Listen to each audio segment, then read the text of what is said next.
pimpin doa terlebih dahulu ya. Teman-teman, sebelum kita melakukan analisis, berdoa dimulai. Siap, beri salam. Pagi juga. Oke, gimana nih kabarnya, semuanya sehat? Sehat. Coba ibu mau cek dulu ya kehadiran kalian semua hari ini. Mulai dari Abi, ada Bi? Oke, sip. Aidin Dita, Aldrin, oke, Amira, Ashila, Raina, Satrio. Oke, alhamdulillah ya. Hari ini semuanya hadir semuanya ya.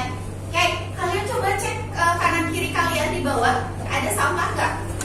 Kalau ada boleh dibuang dulu ke tong sampah. Nah, ini kita akan melanjutkan materi yang kemarin, yaitu mengenai yang namanya adalah sistem pencernaan makanan. Ya, sebelum belajar seperti biasa, ibu pengen tahu nih pengetahuan awal kalian terkait dengan gangguan sama penyakit pada sistem pencernaan.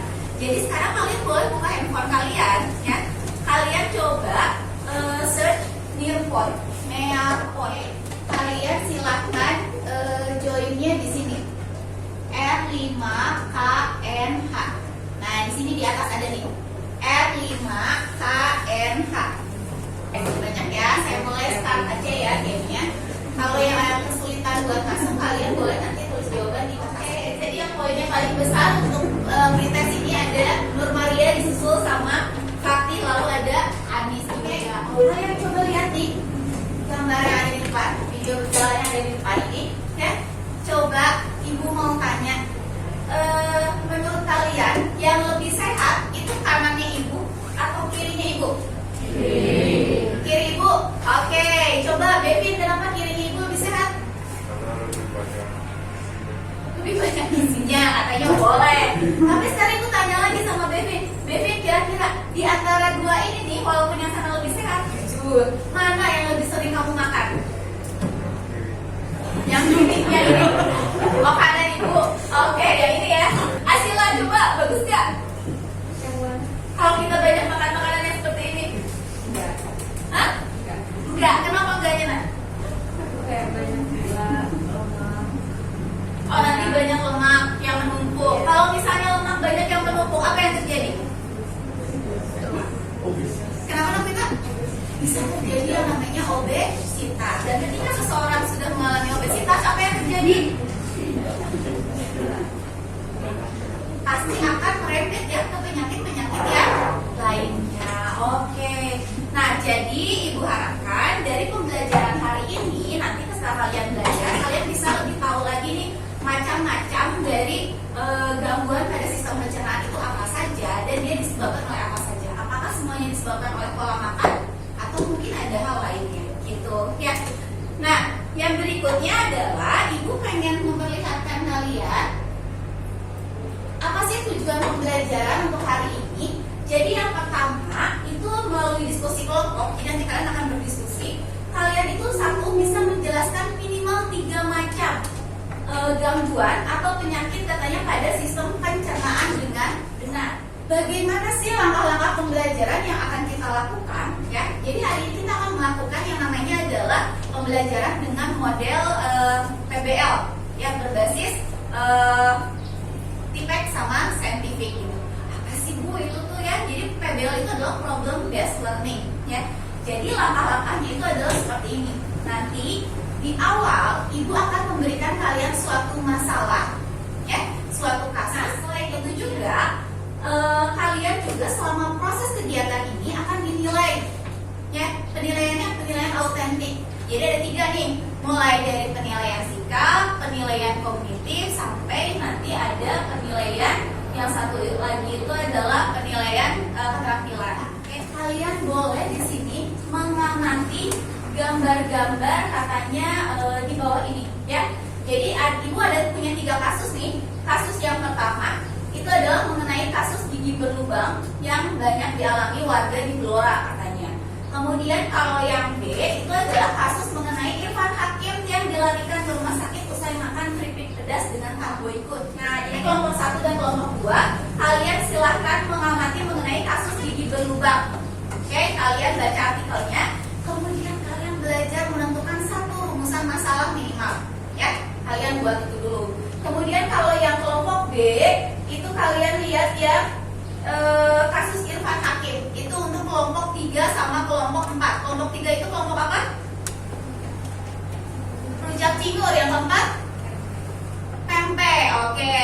Kemudian yang kelompok berikutnya, yang kelompok berarti 5 sama 6 itu mengamati 4 kasus obesitas yang ada di Karawang. Sama semuanya. Silahkan kalian belajar untuk membuat rumusan masalah. Ada yang mau coba mengumumkakan hasil rumusan masalahnya? Oke, dari kelompok 1-2 tentang kasus gigi berlubang. Siapa yang mau, Cung? Ayo, jangan malu-malu. Siapa yang mau coba? Siapa yang mau coba? Oke, Amira. Oke. Coba Amira, rumusan masalahnya gimana yang udah kamu buat? Nah, Satu, bagaimana angka prevalensi gigi berlubang pada masyarakat Blora. Terus yang kedua ada apakah terdapat hubungan dari pola jajan kariogenik dan kebiasaan berkonsumsi terhadap kejadian karides gigi pada anak. oke, Amira. Tadi yang pertama mana? Bagaimana angka prevalensi gigi berlubang pada masyarakat Blora? Oke, bagaimana angka Prevalensi prevalensi? gigi berlubang. Oke, gigi berlubang gimana? Di Blora ya? Oke, di Blora boleh satu. Oke, kalau misalnya yang permasalahan kedua, oke, kelompok 3 dan 4. Mana 3 dan 4? Tunjuk tangan coba. Kelompok 3 dan 4 mana? Oke, ingin coba. Ingin apa? Bagaimana cara perhitungan Ya. Kalau misalnya berbicara rumusan masalah, bertanya, kemudian kita membuat suatu hipotesis atau dugaan sementara nih, jawaban sementara, ada nggak yang bisa menjawab nih? Misalnya salah satunya yang tadi Satrio, mengapa seseorang bisa mengalami obesitas? Kira-kira kalau dugaan sementara nih, berdasarkan mungkin kalian sudah punya informasi-informasi sebelumnya tentang obesitas, ada yang mau coba? Kira-kira kenapa sih sebetulnya seseorang itu bisa mengalami obesitas?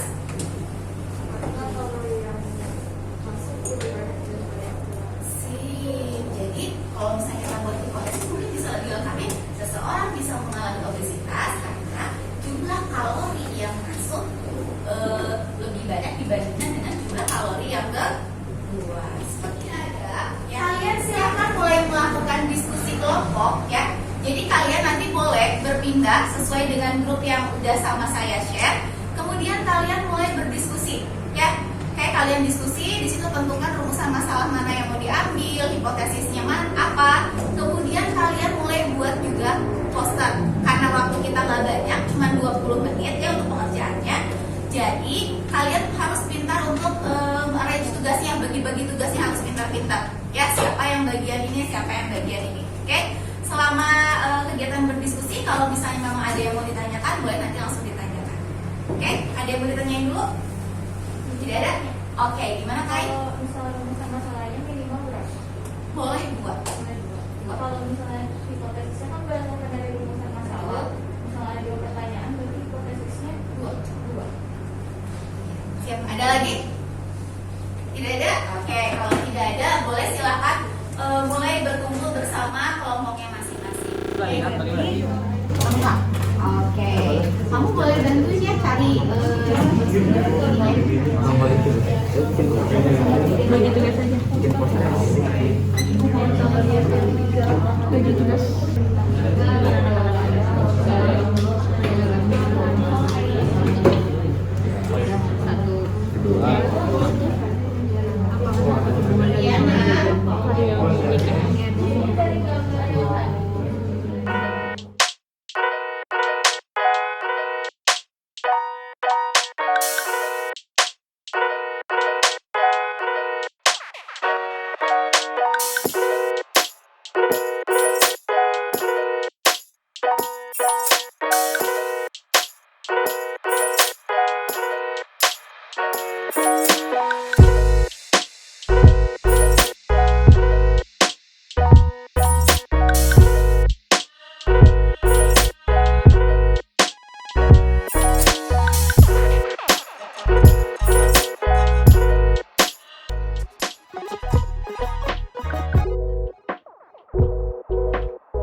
Is absurd.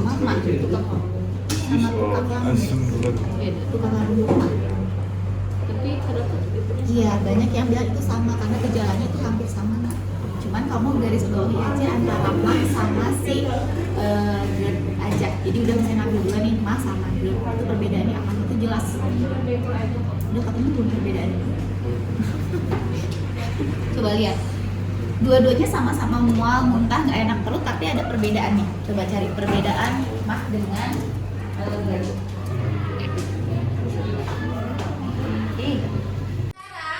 Kalian silakan mempresentasikan hasil pekerjaan kalian ya. Oke, silakan kepada kelompok kerja timur untuk ke depan. Assalamualaikum warahmatullahi wabarakatuh. Selamat pagi semuanya. Kami dari kelompok 3 atau kelompok kerja timur. Kali ini kami akan melakukan analisis kasus gangguan pencernaan dari kasus Irfan Hakim. Nah, di sini kita ada rumusan masalahnya. Pertama, satu, bagaimana cara pencegahan dari penyakit yang dialami oleh Irfan Hakim. Dan yang kedua adalah kenapa gejala tersebut dapat dialami oleh Irfan Hakim. Selanjutnya ada hipotesis. Oke, sip. Terima kasih untuk kelompok kerja timur. Coba dari teman-temannya kasih ulang dulu. Oke, silakan bisa. Kalau bedanya gastritis sama itu apa ya? Jadi gastritis sama mah itu sebenarnya sama aja. Kayak jadi gastritis itu karena seringnya itu makan karena makanan-makanan yang pedas atau makanan konsumsi kayak makanan atau minuman tertentu. Oke, alhamdulillah ya kalian tadi sudah berdiskusi dan sudah mencoba untuk mempresentasikan apa yang sudah kalian kumpulkan tadi informasinya. Oke, jadi mungkin ada sedikit beberapa tambahan aja. Yang pertama tadi mumpung ingat pertanyaan dari dia katanya apakah yang namanya obesitas itu dia bisa dipengaruhi bisa dari faktor genetik. Ya, memang betul ya salah satu faktornya adalah faktor genetik itu juga bisa. Gitu. Jadi tapi bukan berarti misalnya seseorang itu yang dia punya faktor besar dia tidak bisa misalnya ya udah gitu karena misalnya ibunya gennya ada besar-besar terus saya juga jadi pasti besar dan lain juga ya. Kira-kira ada yang mau membuat kesimpulan tidak dari apa yang sudah kalian dapat hari ini? Ada yang mau coba? Kanis mungkin yang sudah Kanis tahu nih kesimpulannya kira-kira apa dari pembelajaran hari ini? Gangguannya apa? Kemudian yang sudah Kanis tahu gangguan-gangguan yang tadi sudah dibahas. Jadi banyak banget gangguan yang bisa terjadi di sistem pencernaan. Jadi harus ada. Nah sekarang Ibu pengen tahu sejauh mana nih kan tadi baru Kanis saja. Sekarang Ibu pengen tahu keseluruhan dari kalian semua sudah sejauh mana kalian paham terkait dengan pembelajaran hari ini. Untuk itu kalian boleh dibuka kuisisnya. Yuk silakan dibuka kuisisnya dulu.